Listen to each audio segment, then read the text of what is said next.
So this is the second time I'm eating this. It's so good. Has real pork in it.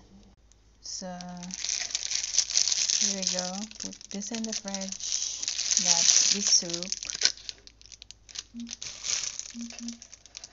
And that's the pork. So I added about 2 cups of water,